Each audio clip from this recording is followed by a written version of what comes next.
Hey, what's up, VideoFort Nation? This is Don, and welcome to another After Effects tutorial.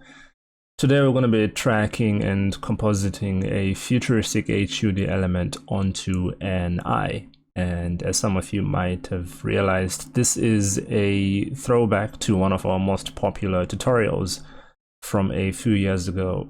But this time the idea is a bit more updated and advanced, and we are also going to create our own HUD element inside of After Effects instead of using a pre-made graphic. And actually that section is going to be its own separate video, so check out the description below on how to create that element, and then we are going to use that in this tutorial. So anyway, before we start, we need a clip to work with. And for this, I am going to use Storyblocks Video. Now, if you haven't heard of these guys before, this is an amazing platform for stock footage library. There's tons and tons of clips, millions of clips actually, that you can get access to right away. And you'll see what I mean in a second. If you are a member, you can go to the marketplace and get clips at a discounted rate, but the best thing about Storyblocks is the member library, right? This is just when, if you are signed up and are a member, you can search for clips, and here I am searching for eye, and if you tick this member library box on the left side, it will show you all the clips that you can download straight away without purchasing them individually. But I found one earlier, and this is it right here. This is part of my unlimited plan, so any clip with this icon here I can download straight away and start using in my projects. The reason I chose this clip in particular was specifically because it was actually quite difficult to work with. I figured if I show you how to deal with certain problems on a clip like this, such as the erratic movement, first of all, of the eyeball and the whole frame in general. We've also got a very shallow depth of field on this clip that makes things a bit more challenging, and just the fact that we are working at such a close-up level, it just means that you can't hide certain imperfections in your compositing process.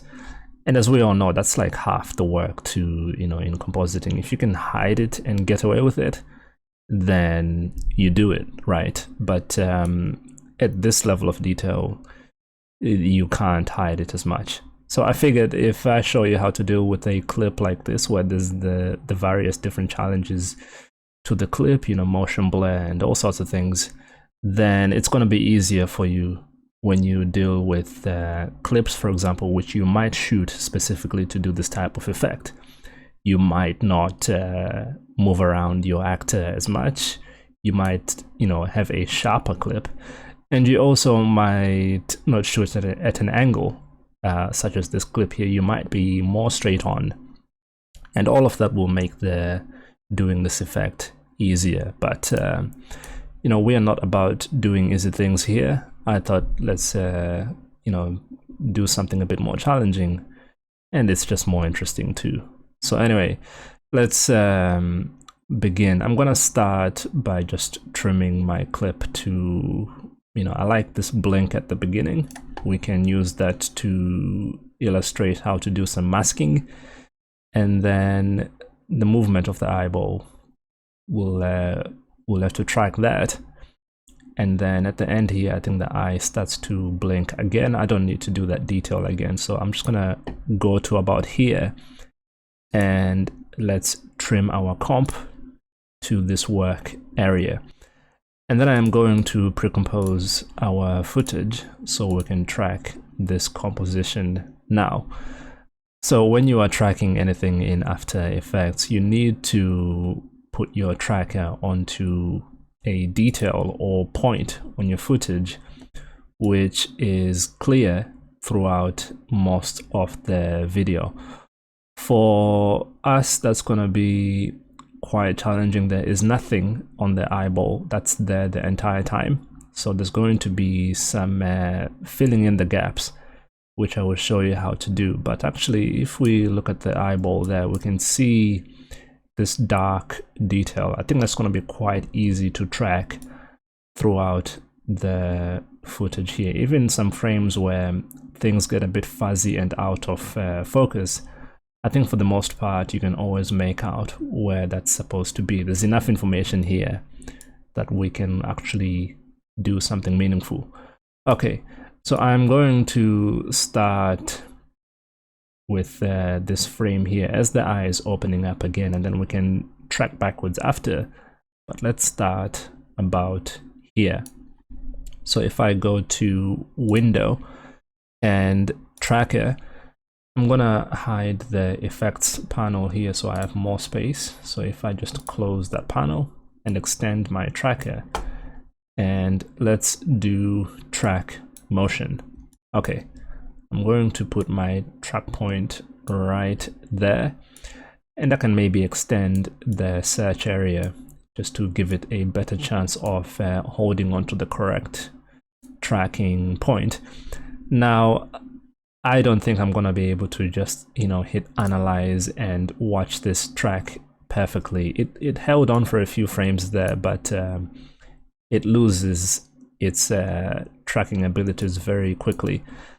So I'm gonna do something that's quite tedious, but is going to work very well, and that's to do frame advance one by one. Now this is a roughly 5-second clip or so. So at most it's about 150 frames if my math is correct. 30 FPS times 5 is 150. So although that seems like it could take a while doing this one by one, it actually only takes a few minutes, and it's not like each frame takes a long time to do. If I just press this one by one like this, you can see I'm actually running through 10 frames as I am talking, and it's still very quick. Where I will need to pay more attention is instances like the frame you just saw there. If I move forward now, you see that the clip has gone fuzzy because of motion blur. So I have lost what's happening, but I can tell that this is the dark area we want to follow. So I will analyze the frame and move it to the correct place. I can continue, and you see it's back in focus now. So, these next few frames are quite straightforward. And this is a process I would just continue for the rest of this very short clip. There are some really extreme frames like this here where everything really does get stretched out and very fuzzy, but I think even then this detail I chose to track is still very useful. If I move forward another frame, I can see that my footage was generally moving up in this direction. So you can also kind of tell by the type of track you are getting whether you're moving in the correct direction. So here we can clearly see we started over here and went up, and if I page advance, I can tell this frame here is clearly lower than this one, so the intermediate motion between that is in the correct direction, and the tracker moved in the correct direction. So you don't always need perfect footage in order to get your tracking to work. There is a frame here where I've lost basically just about all the details on the frame. If I zoom out, it's very difficult to see what's going on. I think there is motion blur, and it's also out of focus because of the shallow depth of field. But I think I can still tell that this is supposed to be somewhere over there. I'm not entirely sure, but again, moving forward, that detail comes back and I can tell that I was in the correct general area. So I've gotten to the end here, and this is like 95% of my timeline, and I did all of that in less than 5 minutes. So don't be afraid to do things by hand if you have to. The tracker tool is still very useful because most of the frames will be there and you can do some tracking, but of course you may have to use your hand in some areas. Okay, if I now analyze backwards, we want to deal with the blinking here, and the detail is still there up to a certain point, but as you can see here, it is completely gone. Okay, so this is where we'll have to do some sort of guessing, but luckily in the context of what we are doing, the eye is shut at this point, so it's not like you'll be seeing any graphic anyway. Really, you would only be worried about the few frames prior to the eye closing and the few frames, you know, to it opening up again. And in those cases, I think there still is just enough information here where this wasn't even that much of a problem. So I think in total, even with the blinking there, it's not too much of a problem. And just going backwards, I can actually just skip through these last few frames and we are finished. That's it. Less than 10 minutes to get basically a pixel perfect track. One small tip is if you want to check, you know, the points again, do not use the frame advancing here, because this will try to track over your original track again.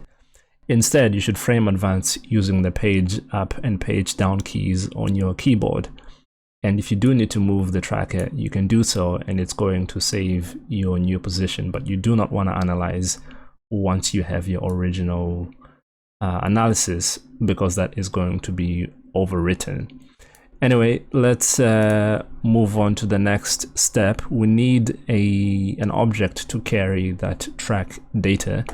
So if I go to new, let's create a null object, and let's call this track data.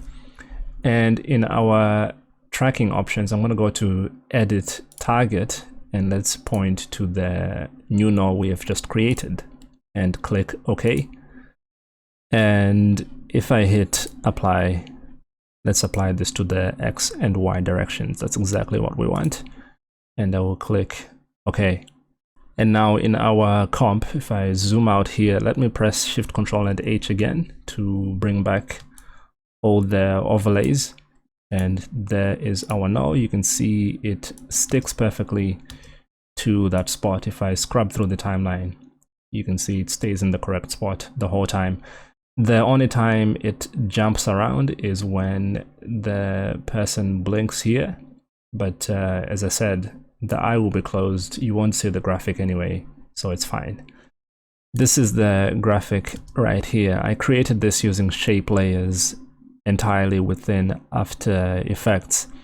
I'm either going to attach the section explaining all of this at the end part of this video, or it will be a separate video which you can click below and find out exactly how to create this very intricate graphic entirely within After Effects using shape layers.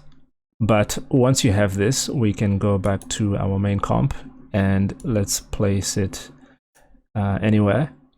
I need this to be roughly in the correct spot, so I'm going to go after where the person blinks here, and let's say at this frame, place it in the correct position, and also just make it a bit larger, so something like this perhaps. And I am going to attach this to the null. So now if I play, you can see it moves with our tracking. Now, this looks terrible. We need to mask this around to be just inside the eye, and then we need to apply some effects to make this blend better. So starting with the mask, if I look at the original example and just unhide this mask layer, you can see it's a white solid, and it is a mask which I have just keyframed to follow the border of the eye. So that's what we are going to do here. If I create a new solid, I am just going to make it the composition size, and let's call this mask and click OK. Let's hide everything except for that mask, in fact, including the mask layer. because we don't need to see it in order to draw a mask on top of it. So again, starting at about this frame here, after the eye opens, this is where I'm going to draw my mask, and this needs to be as simple as it can be whilst covering all of the space we need. The fewer points we have on this, the easier it will be to animate. So try and keep the number of points to a minimum, but also have enough points that you are able to create the shape that you want. It's a very crude mask, but that's all it needs to be for this actually. And I think I'm just going to have 2 points here instead of the one I had just a second ago. So something like this, and then let's finish it up over here. If I press M, that's going to open up the mask, and I can go in here and set a keyframe. Now what I want to do is to find what I would call key moments throughout this animation, and maybe a bit too difficult with this clip, but basically the extent at which the motion is most extreme. So like where this eye opens up really wide, we want that point, and let's go and set some keyframes there. Now what you could have done is track part of the eyelid, for example, and that might help to some extent with the masking. So, you know, as the eye is moving up, it moves the mask with it, but I think there's just too much movement in this particular clip for that to be too useful. But as an element, the whole eye area here does stay generally within the same part of the frame, so I think just manually doing the keyframing on this mask is going to be just fine. So if I go to the end, let's say right at the end here, if I click on my mask layer and press V to bring up the selection tool, I can then pick these points and just move them to where they should be. And then you just need to scrub through your timeline, find where the mask is mostly misaligned, and just correct it. And by doing it this way, it means that some of the frames in between will just line up perfectly because of where we are placing our keyframes. I'm gonna move forward. There's a big gap here. Let's go to about 4 seconds, and I'm going to move that to there. And I think over here we are all good. I'll go to 5 and just continue doing the same kind of thing until I have the whole thing masked up properly across the entire timeline. Now, from doing this before, if I go back to this other comp, you can see that there's quite a lot of keyframes. That's because I just wanted it to be as perfect as possible. So I'm going to just fast forward through this section, but I'll keep it on screen so you can see the adjustments I'm making at each stage and filling up all of these gaps where the mask is misaligned. At some points, you can actually move the entire mask. If you double click, you will get this bounding box, and you can just shift the whole thing like that. And that might be faster than trying to move individual points, but there will be obviously some times where you do need to move individual points. So for that, you click away, click on the layer, and you get these circle points you can click on and move just like that. And you can even adjust the handles this way too. So there's a lot of control over what you are doing with this mask.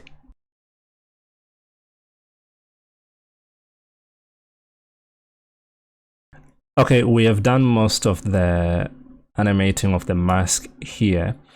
Let's deal with the blink, and what I want to find here is the point at which the eye starts to come down, and I think we're already there. So there needs to be a keyframe right there, and then if I go to the point where the eye is mostly closed. About here, it seems. I will also close up my mask. So if I just do something like this and just try to recreate where I think the eyeball would be closed up. Not too clear with this blurry footage, but I think my estimation here is going to work out quite well. And I can close this up as much or as close as I can. So I think about there is fine. If we play that back, you can see we need to just add in some intermediate frames in between. So where the eye speeds away from the mask again, let's go ahead and fix that up. You could probably do this with some kind of keyframe interpolation, but there's so few frames here. I think just doing everything by hand is not going to be a big deal.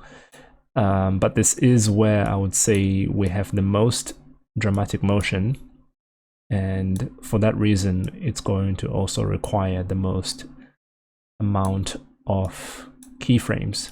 We need to be more detailed with our animation, but just placing that one intermediate frame between these two other ones follows our eye very nicely. Let me just fix this over here. I think the eye starts to kind of curl up a bit differently there, so we need to just adjust the mask as well, just by adding another frame in between. And each time we do this, we are perfecting our mask just that much more. We want to go back to the beginning and do the same thing, the other side of the blink, but you can see I made a mistake here. I should have placed a keyframe either side of the blink before we squashed the mask, but not to worry. I can go to this point, copy that keyframe and paste that there, and that fixes that issue. If I move forward to before the eye starts to come down again, I would just make another copy and paste that there. But of course, this does need some adjusting as well over here. I can fast forward through this section though.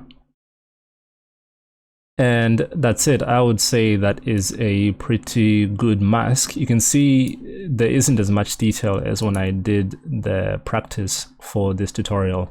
So you can add more detail to your keyframes. It just depends on how complex your clip is. But once that's done, I can re-enable my graphic layer with our element, put the mask layer above it, and then go to the track matte menu of our element layer. If I press F4 to bring up the track matte menu, just in case it wasn't there, I can set this to be Luma matte and point to the layer above. And now you see what the mask is doing. Now, of course, this needs some feathering. Let's press F on the mask and do something like 40. And I'm gonna go to the mask expansion settings and bring this in just up to the point where we have a nice transition from the footage to the graphic. I can go back to this layer just to see what settings I used there, and it's 35 for the feather and -25 for the expansion. So I think something similar here will work. Let's say 35 and -25. I was quite close to that anyway, just by using my eye. So that's the masking finished. Now let's do some blending. If I go to this frame right here, I want to start by taking the layer and making it 3D. This is our graphic layer. And I'm just going to rotate the whole layer so that it aligns more with the footage, because right now it's just straight on. And we can clearly tell on our footage that it was shot at more of an angle. So if I go to the orientation, I can adjust this to what I think is going to be similar to the 3D plane on our footage. And about 335 seems to be the correct type of number. The next thing I'm gonna try and do here is the depth of field blending. So for this, we need to use the camera lens blur effect, but we can't just apply that to the whole layer. We need to actually create a depth map which allows us to have more blur across this side of the frame and also on this side, and have the focal point be somewhere in the center of our graphic. So the way I'm gonna do that is by creating a new solid. First of all, let's make this black. Let's pre-compose this new solid and call it depth map. And in here, we're going to just apply a black to white gradient. So if I go to effect, I'm going to generate and gradient ramp. And we just need this to go from white to black with white on the left side of the frame here. And I can go back to our main comp. And if I just hide this, because we don't need to actually see that layer. And then on our graphic element, I'm going to go to effect, blur and sharpen, and camera lens blur. And if I were to just set this to something like, I don't know, 25, it's just going to apply uniformly to the whole thing, and it's going to be out of focus entirely. But what we can do is load up our depth map into this blur map section under layer, and this is going to allow us to control where the blur is going to be placed. So using this blur focal distance, let's see what we can do. Now, from doing some experiments, I know that about 150 is going to shift the focus over onto the left side over here. It also depends on which way your depth map is configured. This is only going to apply if you do it from white to black in this direction, like me. So make sure that's the same, but we can change where the focus point is essentially. If I say 125, that's going to go closer to the center. So the idea here is you would try and match it roughly to what's happening to your clip. So if I just hide the graphic, I can tell that most of the time the focal point is somewhere over on the left side right there. But again, this doesn't have to be pixel perfect, and it doesn't have to match up perfectly. You can get away with something that's somewhere in between, but the main idea is you should have some blur either side of this. It's going to look like it's blending in more than if you don't do that effect. So just quickly looking at this, let me hide the title and action safe, and this is without blur, and this is with. It just helps with the blending. I am going to go with quite a high blur radius of 50 because I think it works quite well. And actually, as the layer moves around, because of our tracking, different parts of the graphic will appear less or more in focus. So the overall effect is quite nice, and I think quite convincing. Okay, another thing I would do here is add a bulge effect, and this is found in Effect, Distort, and Bulge. Let's set the radius of this to be quite high. Let's say 500 by 500. And you can see what this is doing. I want this to make it seem as if this is being applied onto a spherical surface instead of just something that's really flat like that. Now this is too strong, so we can dial it back down to about 0.5, and I think that works quite well. If I press Shift Control H, I will just make sure that the bulge effect starts in the center of the layer You can actually move it to be in different places, but in this case we want it to be dead center. Next up, we can do some color. I'm gonna go to Effect, Color Correction, and Tint. And this is where you can start to just play around with whatever fits your scene. It doesn't necessarily have to be blue like mine. I think I'll have a lighter blue though.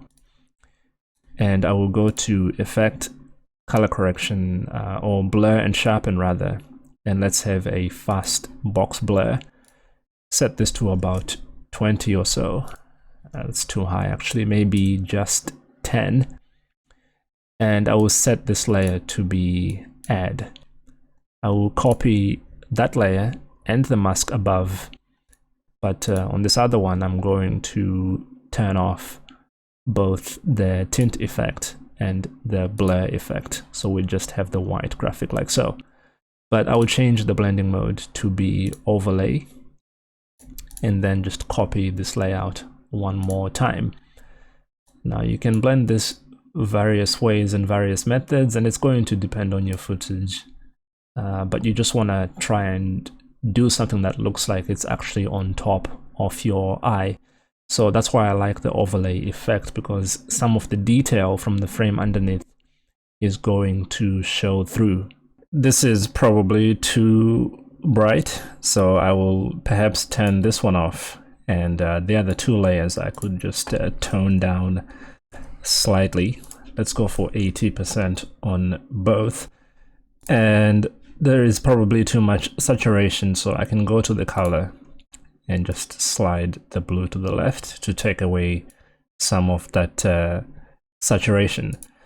We can also go to our original clip, and I'm gonna go to Effect, Color Correction, and let's put a levels adjustment onto this because I want to cool this down. I'm gonna just bring all of these handles to where their colors come up to, and I would do the same for the blue channel too. And this is the one which really cools everything down a lot.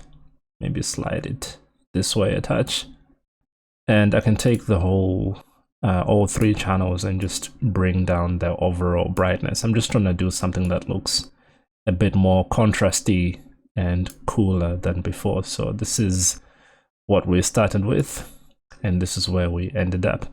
Now, of course, this is where you can really start to stylize your own particular frame that you may be trying this effect on. I just wanted to do something a bit cooler for this. I'm gonna add a exposure control, and let's just drop this by 1. I'm gonna go to Effect, Color Correction, and let's get some curves adjustment. And what I can do here is take away some more red and also take away some of the green. And then just one final touch could be to play with a slight contrast adjustment. One final effect I'm going to add is an RGB split to just make this look a bit more futuristic. Let's take everything and pre-compose. I'm gonna do this manually, so let's go to Effect, and we want Channel and Set Channels. Let's start by switching off the two other colors here. Let's leave red as it is, but switch green to be off and do the same for blue. So we are left with just the red channel. Let's duplicate the layer, and this time we want to get green from green and turn off red. And on the last one, as you can guess, we are switching off green and red, but getting blue from blue. And then if I just add these two layers on top onto the other one, it blends all the channels back together, and we are back with our original image. But what's really cool is I can scale these differently to create an RGB split effect. So if I start with the first layer, let's set this to 101 on the scale, and on the other layer we would do 102. And that's just going to create this subtle RGB split effect. If I want to exaggerate it, I can go for 105 on the second layer, and let's say 102.5 on the first layer. Now that's too strong, so maybe I can get our mask layer, bring it back to this comp, make a copy of one of these comps down here, and remove the set channels effect on that one, pre-compose these three, and then just use the top layer as a luma mask again. So the RGB split is only now going to be inside the eye. But anyway, that's optional. It might be an interesting effect. Anyway, when we go through this frame by frame too, you can see, for example, how well the motion blur works. It matches up to what our footage is doing, and this just helps with the overall realism of the whole effect. Anyway, that would be it for this video. I hope you guys found it interesting, and I hope you learned something new. Thanks for watching, and I'll see you next time.